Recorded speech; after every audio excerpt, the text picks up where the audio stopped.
thank you for taking time out of your evening to be here today. I'm Jess Soley, and one of the organizers of the program presented on behalf of Real Estate Institute Student Association at NYU SHAC Institute of Real Estate. We put this together because we're at a crossroads and we want our classmates, our peers, industry professionals to get inspired about taking action with respect to sustainability in the built environment. Economic, social, and environmental development is recognized as one of the major challenges the building industry is facing today. What is less clear is how building owners and developers can seize the opportunities offered by zero emissions mandates and disruptive energy technologies to generate business opportunities and value for their stakeholders. So we invited an incredible panel of guest speakers to put on a spotlight on these themes for us. On a quick logistics note, we'll be running a live Q&A during and concentrated towards the end of the webinar. So we enabled our Ask a Question feature. It's on the right side of your screen. So if you have any questions, just enter them in there. And if you miss anything, don't worry, we'll be sending the on-demand recording when it's available. With that, I'd like to pass it off to the Proptech and Innovation Chair, Joshua Moinian, to introduce our panelists. Jess, thanks so much. You're gonna hate me for saying this, but without your efforts, none of this could be done. So thanks a million. Hello and welcome. My name is Joshua Moinian. I'm the Proptech and Innovation Committee Chair at NYU SHAC. Just for light background on myself, I'm a real estate professional with a passion for innovation and sustainability. To highlight the initiatives of the committee itself, I came in elected with the goal to create greater awareness as it relates to innovation within our built environment. And two ways I've attacked that approach. One being a student-led real estate publication called Blueprint, where we bring together perspectives across the real estate ecosystem to share ideas and explore opportunities at the intersection of real estate, innovation, and sustainability. And the second way is panel discussions, bringing in industry's finest to touch on subjects that really matter and to come away with something fresh and new and learn a ton. And that brings us where we are here tonight to touch on tonight's panel, Going Green, Sustainability in the Built Environment.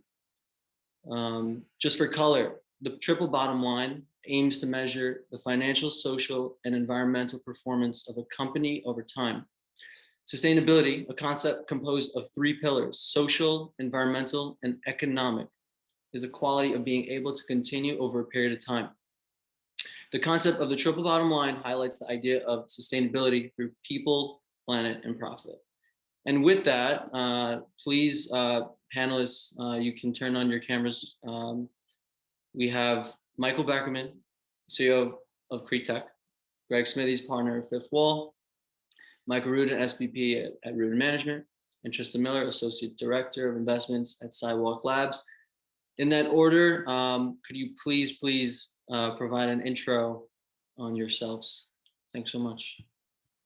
I guess first, thanks so much, Josh and Jess, for putting on such a great webinar, assembling such wonderful guests other than myself, of course, and for all the work that you're doing to shed a light on this real estate tech ecosystem, in particular now on sustainability, ESG, and climate. So thanks so much for all the support that you're doing. So CREtech, we're the largest platform devoted to raising awareness and connectivity in the real estate tech ecosystem globally. We've got a big audience of about 100,000 professionals, startups, venture, and landlords, brokerages, and what have you, the end users. So thrilled to be a part of this. Thanks, Michael. And Greg, please follow. Thanks as well for having me, and thanks for organizing. I'm Greg Smithies. I co-head Fifth Wall's Climate Tech Fund. If you aren't familiar with Fifth Wall is the world's largest PropTech focused venture capital fund. We've got about $1.5 billion under management at the moment. Previous to this, I started and ran BMW iVenture's sustainable and climate investing practice. And before that, I was in Elon Musk world, building tunnels at the Boring Company and putting microchips into people's heads at Neuralink. I like to think it was the same job because it's all just digging holes. They're just different size holes. Right on, much appreciated. Michael Rudin, please. Yeah, hi, good evening, everybody. Thanks, Josh and Jess for hosting us. My name is Michael Rudin. I'm Senior Vice President at Rudin Management Company. We own and operate a portfolio of about 15 million square feet here in New York City, 10 million of office, 5 million of multifamily. We're long-term owners and operators. I'm fourth generation in the family business. So, we take a very long-term approach in how we manage and run our buildings and how we invest in our portfolio. So I have a very, very hands-on approach and really understand to a deep level, what's going on in our buildings. And to that end, sustainability has always been a key focus of ours in how we're running our properties and communicating with our tenants. In addition to the various things I do within the business, I also help run our ventures platform, which we started about 5 years ago. Primarily investing in early stage Proptech companies who can impact our business in some way, shape, or form. We've also invested in a number of funds, including Fifth Wall. And in addition to all of that, I am a proud graduate of the NYU Schack Institute of Real Estate. So happy to be here on this panel with everybody tonight. Right on. Thanks, Michael. Last but not least, Trista, please. Hi, I'm Trista. I work at Sidewalk Labs. Sidewalk Labs is an alphabet company focused on urban innovation and specifically how we can use technology and innovation to drive greater levels of affordability and sustainability for the built environment. And we've made a handful of investments in venture companies focused on building innovations. And we have a series of internal product companies that we've been incubating and that have been going to market, specifically focused on different ways to increase energy efficiency in existing buildings, to master plan developments in solving for different factors of quality of life. And specifically, something that I'm most passionate about and that I've worked a lot on in the last several years is our prefabricated mass timber buildings company.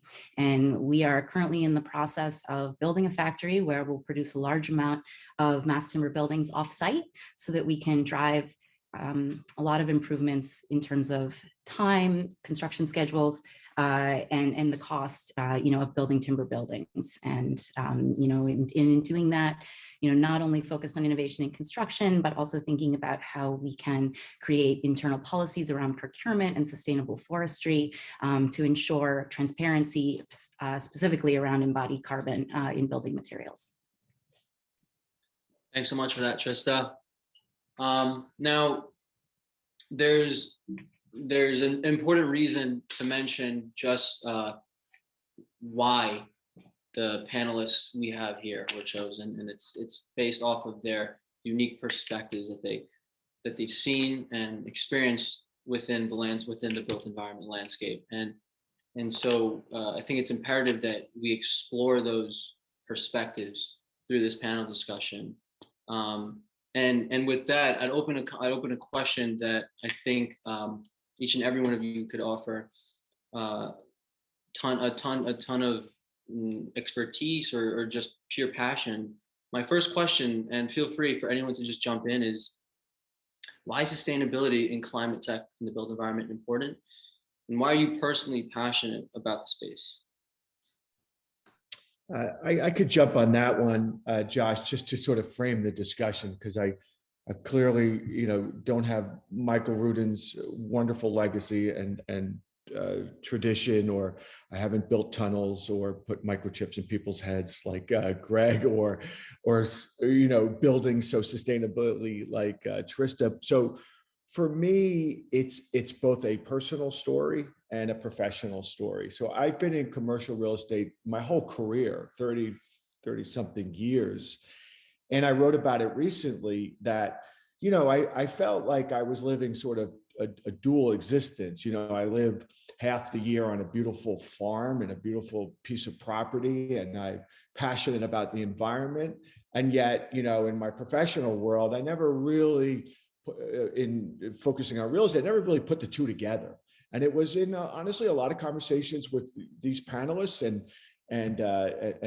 Fifth Wall and with Brendan Wallace and others that I had sort of an awakening, which was that the real estate industry has such a role to play, a responsibility, right? Which we'll talk about some of the statistics, but a responsibility and an opportunity. We're contributing so much to, sort of climate change that we need to then take this on. And so for me, it was like, I'm not an activist, but, I'm an ambassador and I'm an advocate and I've got a big platform.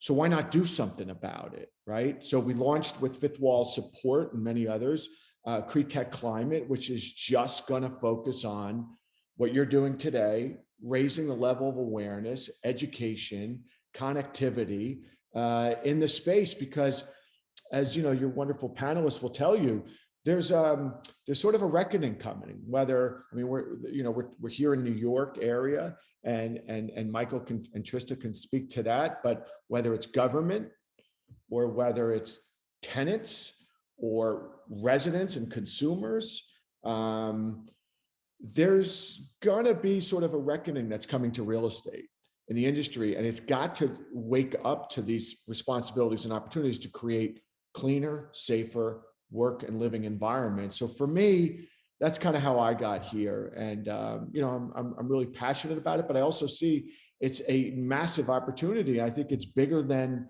what I saw in real estate tech 10 years ago, and I think it's more consequential for humanity. So anyway, that's kind of my perspective. Completely. Greg, I see you have you're unmuted. Go for it. Sure. And thanks for the shout outs there, Michael, on the CREtech climate stuff. It's been great to partner with you on that too. I actually have a very practical reason why I got here, and you should check my math on this, but I actually think buildings are worth a lot more when they're not underwater or on fire. So I actually came about this from the transportation world, where I for a very long time was working in how do you decarbonize cars. And thought that I was, doing God's work there. And then someone disabused me of the fact that transportation was actually such a large contributor to greenhouse gases. I think most people are actually in this point of view that you see tailpipe emissions and you think, hey, if we fix the cars and we put some solar panels on roofs, like we've got this covered. And I actually had a bit of a rude awakening, realizing that buildings are 40% of the greenhouse gas emissions out there. And so I actually, after I found that out, very rapidly in the space of about a month, shifted my career over to Fifth Wall and left transportation, because I think this is the one asset class that we cannot solve climate change if real estate doesn't get on board here. But at the same time, because you cannot move buildings, right, we as an entire industry actually can get behind this because we have to. So I really got behind this from more of a pragmatic, practical point of view, that I think ultimately this might be, and I'll put on my venture capital hat, this might be the largest venture capital opportunity in the history of the world. We're likely seeing somewhere between $2 and $5 trillion of spend every single year for the next, roughly 40 or 50 years, obviously with some ramp up, that's going to have to go into decarbonizing our building stock just to make them safe and so that they don't end up underwater or on fire. And to put that in perspective, the entire internet industry is around about $1 trillion. Enterprise software, which is another massive venture capital market, about $800 billion, right? And when we think about the greatest venture capital funds in the world, the Sequoias of the world, the Andreessen Horowitzes of the world, they all made their money in those markets. But the decarbonization of buildings is going to be 2, 3, 4 times larger of an opportunity than those massive opportunities. So all of our friends who went and made billions of dollars in internet, I'd say, let's go and do the same, saving the planet by fixing buildings. Right on. Greg, you touched on a number, 40%, and I think that should just sink in for everybody here. That's 40% of all global greenhouse gas emissions coming from buildings and construction. And Trista, you touched on embodied carbons. I'm going to throw some numbers and then let you hop in. New construction annually contributes over 3.7 billion metric tons of embodied carbon emissions. That's something for you to think about. And then Greg touching on rising sea levels and the impact on values of buildings. There's significant cost to that as well. So Trista, please, yeah.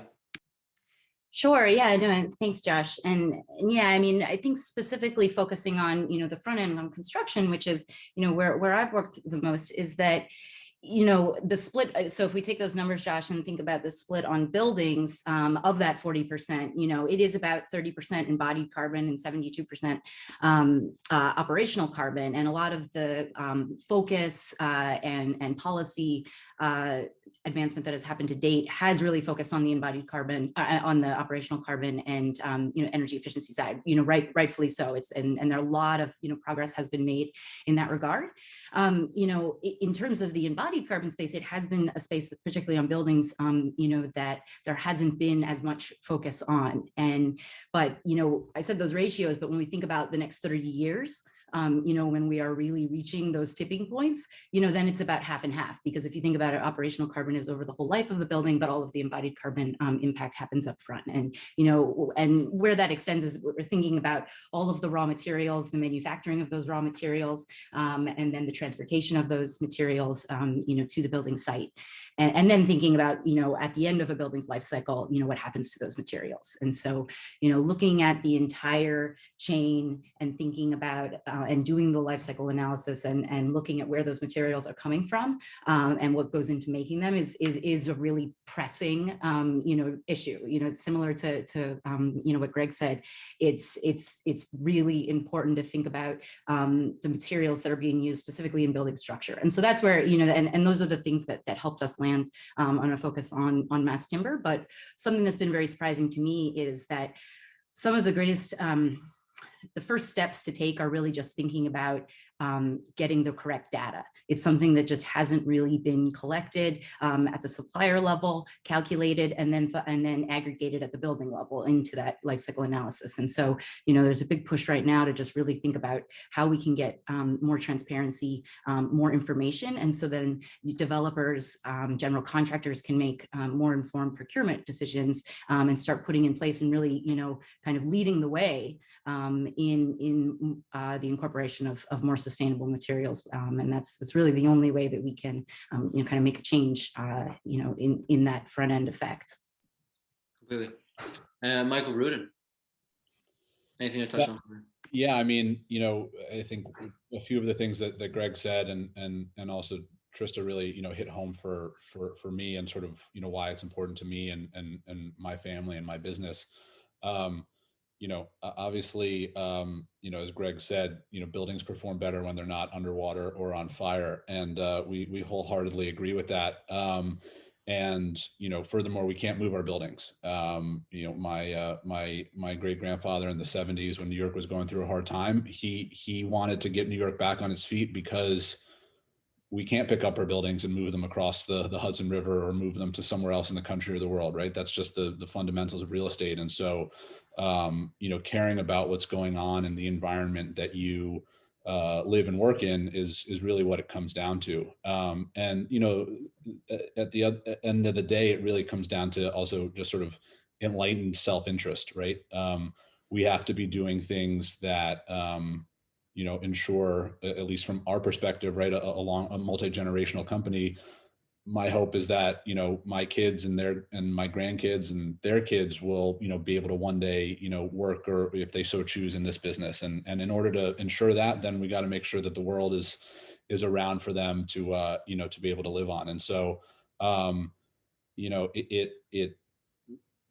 it really comes down to just doing the right thing. And we can make these changes, but it has to be a collective effort. It has to, as Trista was saying, right, the stats have to be there. There has to be buy-in from all aspects of the supply chain and the food chain, so to speak. Everybody's got to be doing their part. It's not just me as an owner and developer. It's not just the tenants. It's not just the construction firms and the suppliers, right? It's got to be everybody doing their part. Otherwise, it's just an incomplete puzzle, and we won't ultimately get there. And, speaking to the statistical question and getting the numbers straight, right? Sort of two things. One is that, the focus to date on sort of sustainable technologies in the real estate world has really been focused on owners and operators, which has been great. But at the end of the day, we only contribute, and this is on the sort of commercial office side, we as a building owner only account for about 40% of the energy consumption in a given building. So, touching on what, Greg was saying and the opportunity from a venture capital standpoint, I think one of the most untapped sort of resources or opportunities is focused on the tenant side of the ledger. There are some companies out there who are focused on that and have been, making headway, but for the overwhelming majority, that's been an untapped market and opportunity for a lot of companies. So I think that's that's a key factor, and just making sure that people understand those things, right? Not to play a tiny violin, but when people say that real estate is 40% and buildings buildings make up all these greenhouse gas emissions, we can't as a building owner tell our tenants how to run their business, right? It has to be on them to take the responsibility and to do things that are right for their business, right? We have no say or control over how they run their business. And so we can do what we can, and we can make those strides and changes and take initiative, but it's got to be a collective effort. Josh, if you don't mind, if I could just unpack what Michael just said, because I think that's the core issue, right? We have the stats. We're all passionate about the cause, but look, I mean, the truth of the matter is, it's going to be, it's going to be incredibly challenging and hard to do this. And if you just look at like those of us like Michael and Trista, that have been, I mean, Michael was one of the earliest investors in quote unquote Proptech. Were it not for COVID, I hate to say it, and it's a terrible thing to say, COVID was an extraordinary accelerant of technology in real estate. Were it not for COVID, a lot of the things that are happening now in the marketplace, and I'm not just talking about SPACs, I'm talking about scaling and growth, would not have accelerated, right? So the question I think is really for all of us is, we don't have 10 years to wait for the industry to wake up and realize this mandate, this opportunity, this responsibility. So what I'm really focused on is we got to like tell the story that Michael's talking about. We got to get tenants to demand this, right? To say they will, and maybe in some cases they will have to pay more, but they will insist on going to buildings that are green first and that have a proven commitment to energy efficiency and reducing their carbon footprint. And we have to get consumers and residents of people's buildings to give a crap and to care and not leave it to government. I mean, this has to come from within. So that's what I really am focused on, is the how. How are we going to do this? Because we don't really have to. So I think for me, that's the core issue. There was so much to unpack, and my memory only lets me just touch on Michael Rudin's because he was one of the last to speak. Michael said, he touched on the tenant, and he touched on doing our part. And so I'd like to speak on the tenant piece, and maybe just provide a bit of background to this question. I shared a Q&A discussion with the Chief Sustainability Officer at NYU, Cecil Sheep, and we were just touching on the current and future of sustainable methods.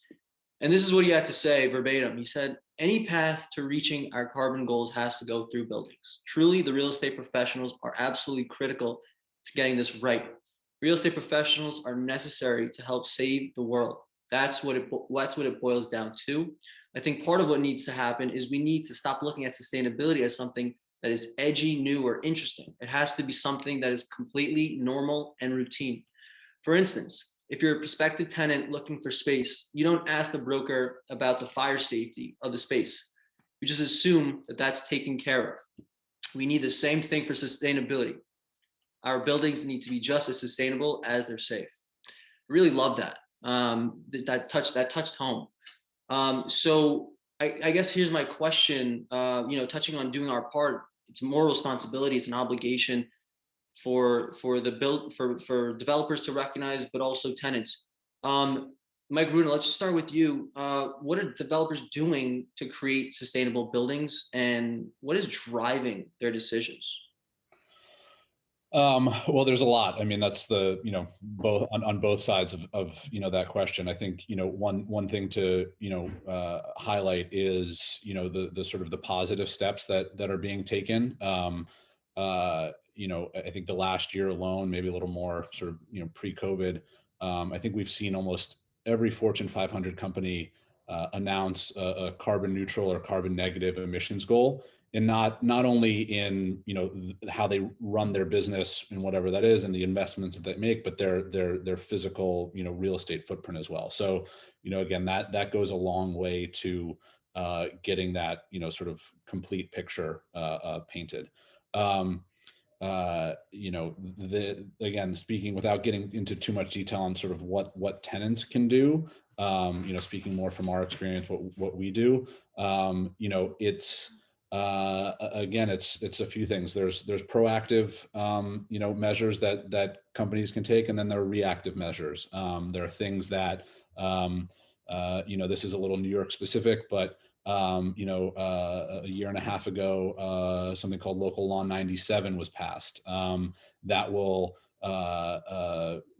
put fines on building owners and operators starting in 2024, again in 2030, for emitting more carbon over a certain cap. That in its sort of essence is a great thing, right? It incentivizes owners and operators to do more. But again, to what I was talking about before, it's only part of the puzzle and part of the picture. And again, we can do as much as we can. We can get to carbon neutral in how we run our buildings. But if our tenants aren't doing their part, we're not going to get there. The last couple of years across our portfolio, through a company, a startup that we incubated in-house, which is not the most common thing for a real estate firm to do, but we got there, and that's a topic for another day maybe. But we've been able, through our technology subsidiary, which is called Prescriptive Data, and our building operating system called Nantum, we've been able to reduce our carbon emissions by 44%, our building electric consumption by 41%. Interestingly enough, the net reduction in electric consumption in our buildings across that same time period is only 24%. And again, that ties back into what I was saying before of it only being a piece of the puzzle. Over that same time period in our buildings, our tenant electric consumption has gone up by 11%. So we've got these diverging paths, and unless they get more in line with each other, we're never gonna get there.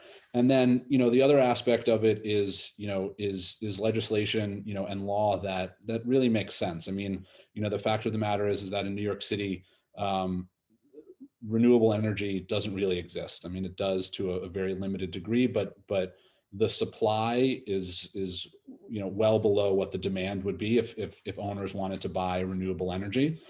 Sure, we can buy renewable energy credits, but that's not actual power coming to our buildings.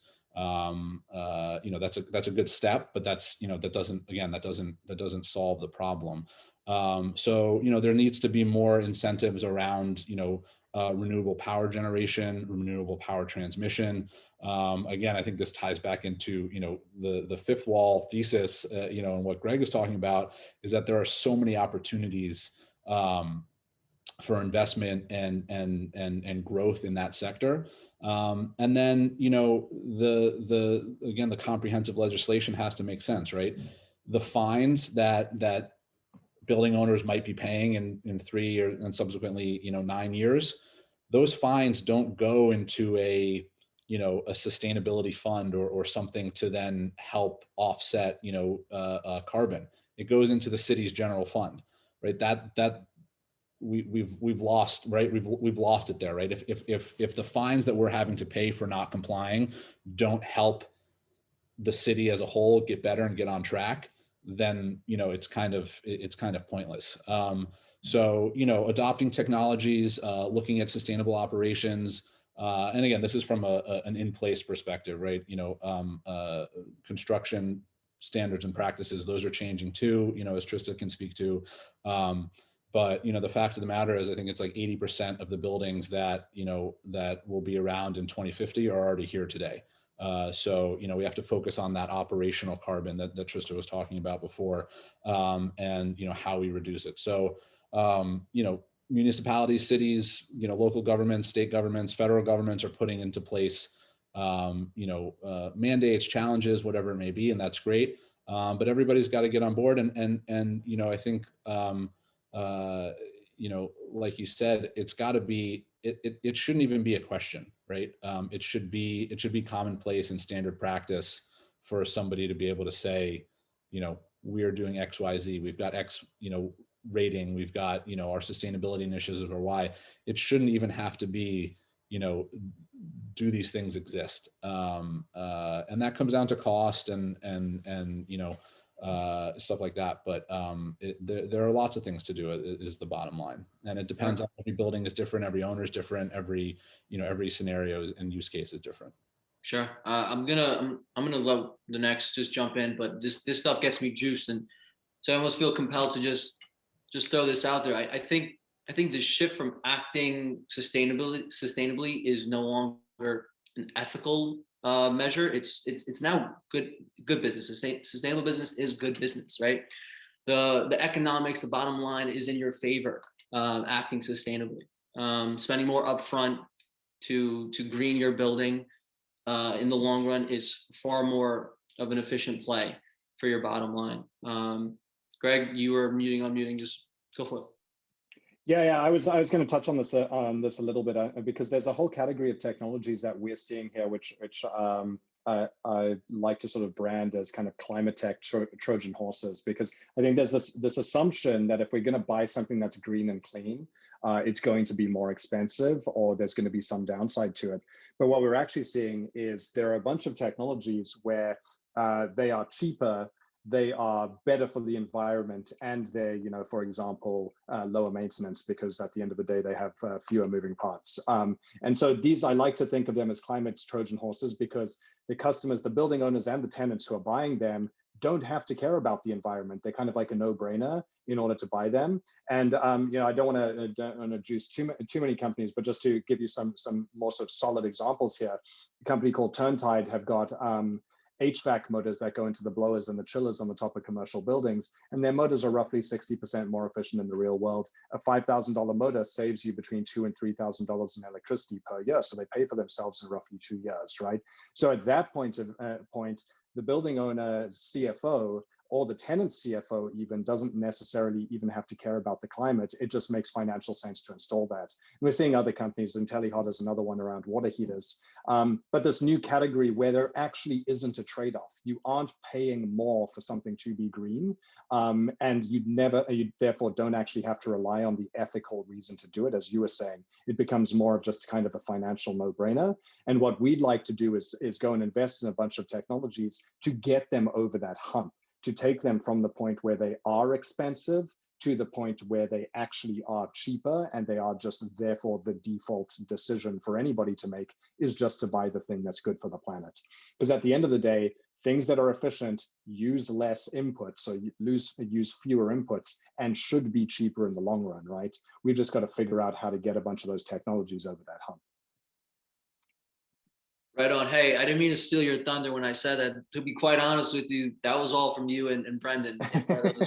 Fly on the wall. So, all you guys, again, it's great to all come together, and because I'm just a fan of you guys and what you guys are a part of. Quick side note. Trista? Sure. Yeah, no, I just wanted to touch on a few things, and specifically around some of the business case things that Michael and Greg started to get into, but if you think about kind of the corporate end users, and normally there's not always necessarily a strong link back to the construction side, but we are starting to see that change with all of the commitments to be zero carbon. And even in the timber space, we've seen a lot of companies building in timber now, Microsoft, Adidas, Walmart, and I'll call it Walmart because that's an example, and there are other examples of this as well, but they actually invested in the mass timber supply chain as well. And that's, I just wanted to call that out because it is hard. That's one of the hardest things in relation to building materials. And even thinking about, it goes beyond timber, thinking about just greener versions of concrete and using forms of recycled steel. And, even starting to look and, Greg, you probably know more about this world, but thinking about, well, is there a way where we can kind of actually bring down, the embodied carbon that is generated in the creation, through the heat that is required to create steel. And, and so I think that it's the corporate end users, taking an interest in that, understanding that it is difficult and it does require a significant upfront investment, down the supply chain, and in thinking about how, there can be partnerships that can support that, I think is really important. And then I'll just note too, I mean, as we think about healthier buildings, energy efficient, and healthier building materials, we're seeing, real metrics related to those buildings, leasing faster, being able to attract, more tenants. So I think that that's, another example of the business case and, all companies caring about employee productivity. And I realize we're in a little bit of a different world now, but when it comes back, the focus is going to be on ventilation and improvements in the quality of the building space itself. So that I think that will continue. I did want to just touch on the policy side is another one where we're starting to see, and I think that there's policies that are being put in place around just transparency and suppliers, kind of declaring the carbon in their materials. We're seeing, kind of open source calculators where you can calculate the carbon on your building, and also we're seeing incentives. Specifically, Seattle's put in place a pilot program where you can get kind of like an FAR bonus, if your building meets the living building challenge. So I think that and I think the incentives are a good way. We see this across Europe. Also, they're kind of far ahead in looking at all public buildings being built in timber in France, and other examples of that. And I think that it's starting, and that will continue. And I think that I'll just stress again that it does take I think everyone I mean you have to think all the way down the supply chain, from the suppliers to the manufacturers, to the construction managers and the general contractors that are putting in place procurement policies, but then the end users driving the demand and looking for developers to make a longer term investment in the quality of the space, and I think that's what will get us there. Thanks for all of that. Trista, you touched on investments. I want to switch our attention towards that. We did briefly get to this, but if there's more clarity to provide myself and the audience, I'd much appreciate any of you guys to join in. Just for background, the real estate industry is going to have to spend $15 to $20 trillion to decarbonize itself and to truly reduce its carbon footprint to zero. In the US, over the last decade, the entire real estate industry has spent less than 100 million in investments into climate tech. So question, with the real estate industry being such a large contributor to carbon emissions globally, what will it take for the industry to recognize its moral responsibility, as well as financial opportunity to address this critical issue? I'll take actually, frankly, as a fly on the wall, and I think then someone who's spent more time in the industry should opine on this. But I think what the industry might need is a little bit of a Tesla moment, right? What we saw happening with the Tesla stock versus the Ford and General Motors stock and everything, where Tesla shooting to the moon and all of the other people falling off of a cliff.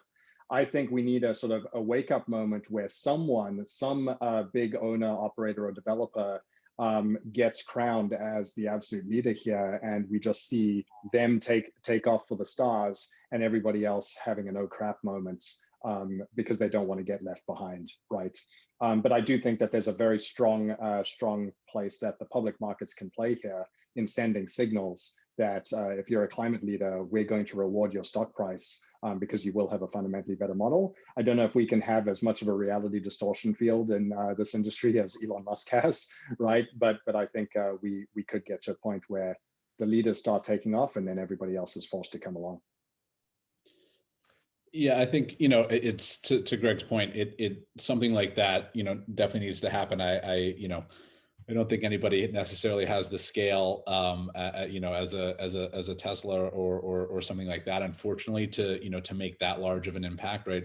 Real estate is a huge industry, obviously, as we've for and fragmented. Sorry to interrupt, right? Yeah, that's exactly what I was going to say, right? It's incredibly fragmented. And for better or worse, right, there's no one owner who controls X% of the market, either in a city or across the world. But the good news is that a lot of the really big players, right, the Blackstones, the Brookfields, they are doing some really incredible things. And I think, just as that becomes more and more, sort of the norm, then, eventually, everybody else who's informed is not going to want to be, kind of left in the dust. And, hopefully it happens sooner rather than later. It can't take too long to happen, because then we'll miss the boat. But again, that being said, because of how fragmented it is, right, there's always going to be sort of a tail. How big that tail is, I don't specifically know. But again, there have to be incentives. There has to be, unfortunately for a group of people in our industry, there has to be downward pressure and upward pressure, right? Not everybody's going to do the right thing for the sake of doing the right thing. So whether it's tenant pressure and demand, whether it's government pressure and demand, and fines and, monetary stuff like that, it's a combination of all of those things to get everybody moving collectively forward together. Yeah, I would just echo, Josh, what Michael said. I mean, not to be the pessimist, and I can't believe I'm coming across like this as a Buddhist, actually, that's talking pessimistically, but having been through this last 10 years of the Proptech world and how hard it's been, there's been great technology that's existed. Fifth Wall and Michael's perspective data and what he's invested in, and Sidewalk, and still there was not that mandate, that sense of urgency. So I believe that there will be great Teslas that will come into the ecosystem. There is great innovation. Just since we announced CREtech Climate, the amount of technology companies that are reaching out to us is extraordinary. But there's not enough Michael Rudins in the industry, to be honest, and Sidewalk. So I think it's going to have to come from external forces. I mean, you look at, and Trista said it, in Europe, they are light years ahead of us here in the US. They get it. The citizenry gets it. Corporates get it. They mandate it. So I think it's unfortunately going to have to, it's not going to come from within the industry. It's going to have to come from, as Michael said, it's going to have to come from tenants who are going to demand it, from consumers and renters and buyers that are going to insist upon it. And then you're going to see a building that either trades better or leases faster. And the story's going to be told because they did this, that, and the other thing. It's going to be based on performance, but it's going to come from external forces, unfortunately. Sure. Trista, you want to add to that? Yeah, I was just going to touch really quick on because I've talked a lot about the material space, but I just wanted to quickly touch on kind of construction generally. I would say that the construction industry, has been under pressure for, quite a long time, definitely since the financial crisis, in terms of, just a continuing and exacerbating shortage of skilled labor. And that's something that obviously drives up the cost to build, which then makes it harder to think about things like sustainability when you're just trying to make your project pencil. And there's at least a it perception, and sometimes a reality that, a lot of these materials, do come, are just still a little bit, immature on the supply chain side, and they do come at a little bit of a premium, which is sometimes related to supply chain, but also is a lot of times just related to kind of unfamiliarity of building with them. But, construction tech obviously is a space that has seen a lot of investment, will continue to see a lot of investment during the pandemic. That did accelerate adoption of technology even more, and that's a great thing. A lot of the investment has been on technology that improves efficiency in the field, and I think that will continue. But other things like investing, which also requires a big investment, but looking at how we can invest in a prefabrication, and think about how we can take more off-site, and that also requires kind of coordination around the supply chain of different fabricators. And so I just wanted to touch on the fact that also is going to drive investment in the digital side of that, not just kind of on the digital fabrication side, but also in the end-to-end construction space, and that will continue to drive improved efficiency. And it will also allow things like information on carbon accounting to be built into the design process itself. And so when architects and engineers are designing buildings, they are already thinking about, the bill of materials and the carbon account and the embodied carbon for all of that, as well as the operational carbon impacts, designing, thinking about things like passive house. And so I think there'll be there's already started, and there'll be a lot of investment in kind of the product, like bringing more of that, design for manufacturing mentality into the design space through new digital tools. Thank you for that. I was actually going to just hit the next subject of what we like to see, like what are we liking right now within the ecosystem? What is something that I don't want to say the word bullish, but we have investors, and we have startup professionals, and it'll be interesting to hear about what you guys are seeing that you like, that you find as a good avenue to pull from, to help us get there. Greg, why don't you start because of your background within DIFL? Yeah, I mean, I covered a couple of these things, so I won't be too much of a dead horse, but I sort of think of the technologies here in two buckets. There are what I like to call the climate Trojan horses. These are the things that are kind of like a no-brainer that everybody should buy. And then you've got a couple of these more sci-fi things that are going to take a couple more years and more investment to get out the door. And so probably aren't ready for market yet. But we need both of these, right? So on the Trojan horse side, I mentioned turntide motors, super efficient HVAC motors. They're highly applicable to the vast majority of buildings out there. IntelliHot on the tankless water heater side, very similar story. You can, depending on your type of building, heating water can be roughly a third of all of your energy usage. Actually, the crazy number here is that every single day, the United States heats and keeps warm inside hot water tanks the same amount of water as goes over Niagara Falls every single day, which is just nuts because no one's ever actually managed to build a commercial scale tankless water heater. These guys cracked the code at IntelliHot. Another really interesting thing, just given everybody needs vaccines, all the vaccines need to get cold. And I think a lot of us have been finding out stuff about the cold chain that we didn't necessarily know we wanted to know about it. There's a massive network of cold warehouses around the world that keep all of our food cold, keep drugs cold, things like that.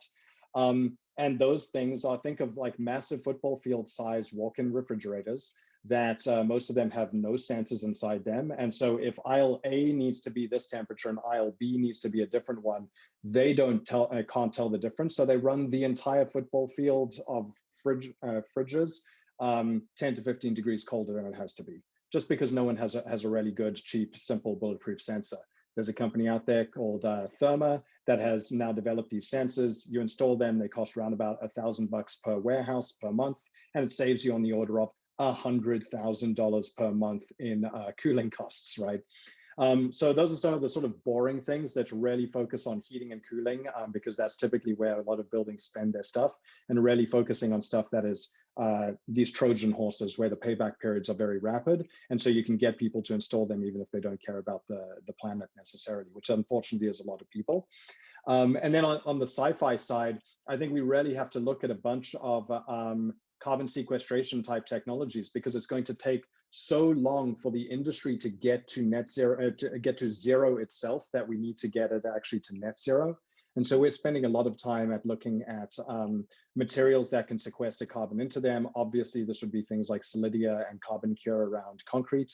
It would be things like the cross-laminated timber and mass timber stuff that Trista is working on. But then also other interesting things where what if instead of using something like concrete, you can use CO2 and turn it into hydrocarbons and then make more plastic type materials, and a lot of materials where one ton of plastic type material can sequester 5 tons of carbon into it, and then look at just making all of your building materials out of things that are net negative. But we need to balance it out between the boring stuff that we can use right now, those are the Trojan horses, and then some of this more sci-fi stuff that maybe it's going to take 10 years to get it right, but we've got to start investing in it now. Right on.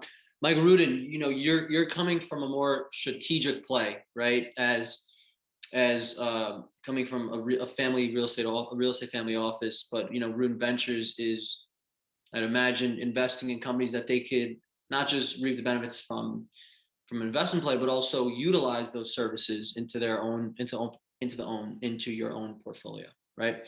So from your perspective, anything interesting that you're looking at? Yeah, I mean that's been one of the main sort of criteria for our venture investing. It's not, we don't make every investment only if we can use it within our building. That's certainly a main focus of ours. It's about half of our direct investments have been into companies that are doing something in the sustainable world or energy management world, including prescriptive data, like I mentioned before. I think what again, it's probably not the most exciting aspect of all of this. Trista touched on it a little bit, but it's the accounting side of it, right? As carbon becomes a concept that in the near future is going to be something that's traded, bought and sold between buildings, between companies. The accounting for that, we think, is going to be a very big piece of it. How do you actually verify I generated X amount of energy, I sold it to my neighboring building, or whatever the case may be? How do companies verify and prove to the world that they are reducing their carbon output?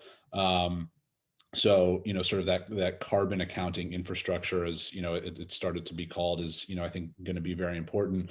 Again, there's some small companies, there's some big companies who have come together to work on it. There's a company called CREtech out of Texas who's partnered with Brookfield Renewables and JP Morgan.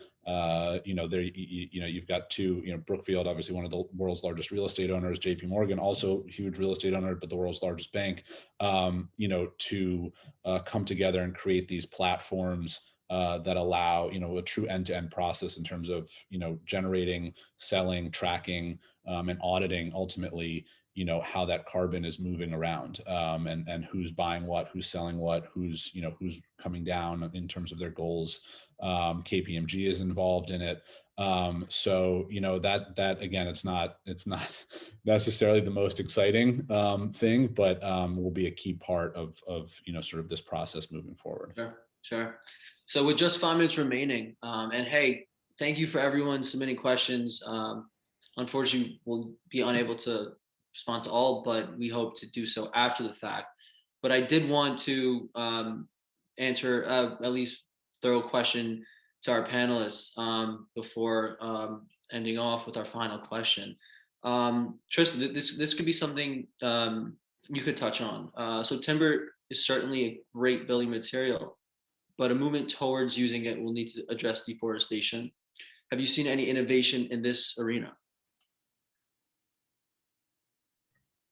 Well, I mean, if I address kind of the deforestation side of it, I mean, there's actually been a lot of work done in this space. And I'll say that, when we talk about comparing the embodied carbon of timber buildings to other building materials like concrete and steel, one of the things that's very important is that we do think about sustainable forestry practices. And there are a couple different certification programs at both the global level and ones that are relevant, in North America. And so definitely thinking about tracking the chain of custody as it relates to timber products is extremely important. And, upfront, and corporates have started to do this a lot as they're thinking about incorporating timber, from a corporate real estate perspective. We've spent a lot of time in this space looking into all of the different certifications and really crafting, what will be our procurement policy and how we could actually work with suppliers, that are best in class today, but that, there's still a long way to go. And so we see that more as, actually forming a partnership, with mass timber suppliers, to help them continue to achieve greater levels of sustainable forestry. So so the certification and tracking the chain of custody and ensuring, that the timber that you are using in your building, where it came from, and it was done on those practices. That's where, that's very, very important. On the deforestation side, I'll just say that is not something, there's stats out there. You can look, 100,000 square foot building made out of timber. It takes 7 minutes, in North America to grow that amount of timber. And so, and in some ways, mass timber gets actually uses, because it's, basically glued together to become much stronger than dimensional lumber. You can also use a lot of the kind of underbrush and the trees that actually are on the forest floor, and that and then again, in taking those in and actually then sequestering the carbon, in the building, that effectively becomes, a vault. And instead of the trees, kind of decomposing the forest and releasing that carbon, that goes back into the building. And so, so that's another way in which, there's kind of the avoided greenhouse gas when you're looking at other materials, but then you're also thinking about the sequestration side, which is a big part of it. So I think so those things, and so it is the kind of the first thing that you think about in terms of deforestation, but actually over the last several years, the population has grown significantly, and the amount of timber and the amount of forest land in North America has stayed the same. I do clarify that, Trista. Thanks for that. Hey, so I want to do one more question before Jess comes in and wraps up. And this could be just a quick one. Michael Beckerman, I want to start with you. So I hope the conversation didn't come off to the audience that we should be discouraged. We should feel inspired of where we are and what we can do moving forward. So I think it's important to maybe even touch on, I don't know, some highlights, right? Some successes that you've seen within the industry and associate moving towards a more sustainable one. Yeah, I mean, I would just add to that quickly, because you've also got some extraordinary questions. I don't know if you're going to get to them, but you got a very big audience. I would just say, what am I most encouraged about? And it's not to be, pessimistic. It's just going to be a hell of a lot of work to get this done. I've got the story and the narrative of what we just came through on Proptech, and this is bigger and more important.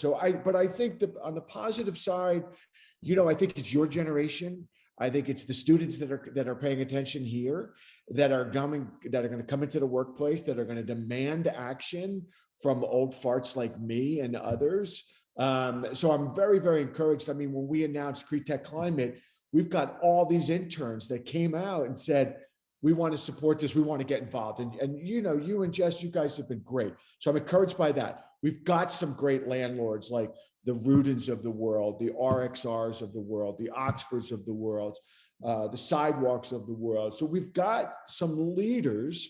We've got great investors. We've got great technology. We need the corporates, as Michael Rudin kept saying. We need the corporates. They've got to demand to be in buildings that are healthier and safer and better for the environment. So I'll get off my soapbox. Appreciate your soapbox, Michael. Hey, we're over time, but I'm having a ball. Anyone want to just add things before wrapping up?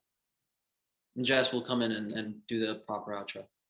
And I'll just add one thing on something that I'm very optimistic about, actually riffing off of what Michael just said. I think, the last 15-ish years of tech and growth and venture capital and everything, we have had the greatest minds in the world making millions of dollars optimizing ad click-throughs. And it's frankly depressing as all hell. What I'm very excited about is the next 15 to 20 years, having the greatest minds in the world making millions and potentially billions of dollars saving the planet. And I think it's going to be one of the greatest, most exciting times for tech and entrepreneurship, and this next generation of entrepreneurs coming through. It's going to be right on. Thanks, Greg.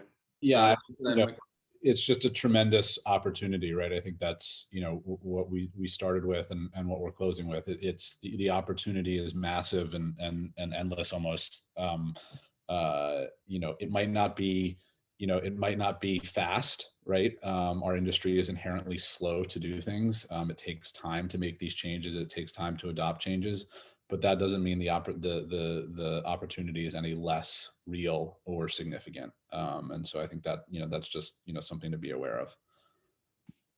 Right on. Trista? Yeah, no, I mean, I think I'm definitely in agreement with everything that's been said, and I'll just maybe just emphasize that ecosystem point, you know, around this is there's the venture side of investing in a lot of you know, things that Greg mentioned, and you know, we talked about on both the energy efficiency side as well as on the construction space. So, you know, that there's thinking about developers making decisions and looking at the demand and the imperative, both from a demand, but as well as a policy perspective, to build greener, you know, across the board.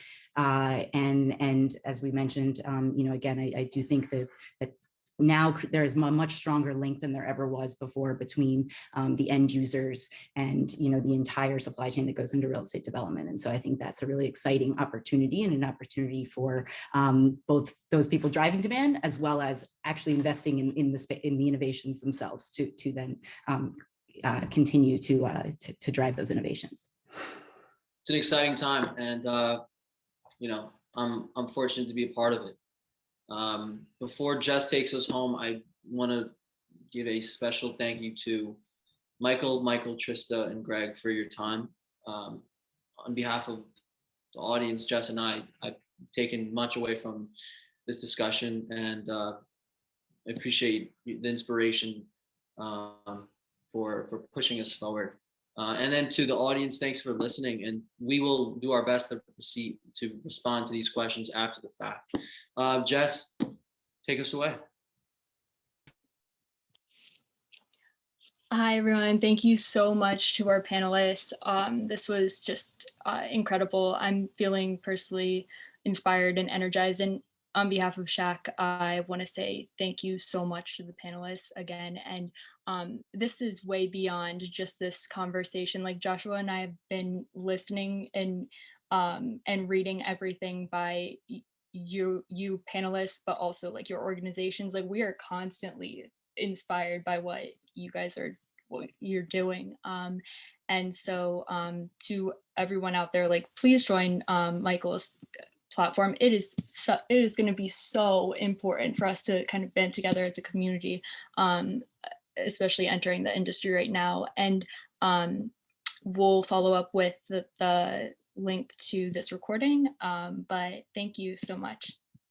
Thanks so much, Jess. Thanks, Josh. You guys did great. And again, it's all in your hands, you and your peers and your generation, to make it happen. So I'm confident that we're in good hands with the both of you and your peers. Thanks, everybody. Have a great night. Thanks, everyone. Thank you so much. Cheers.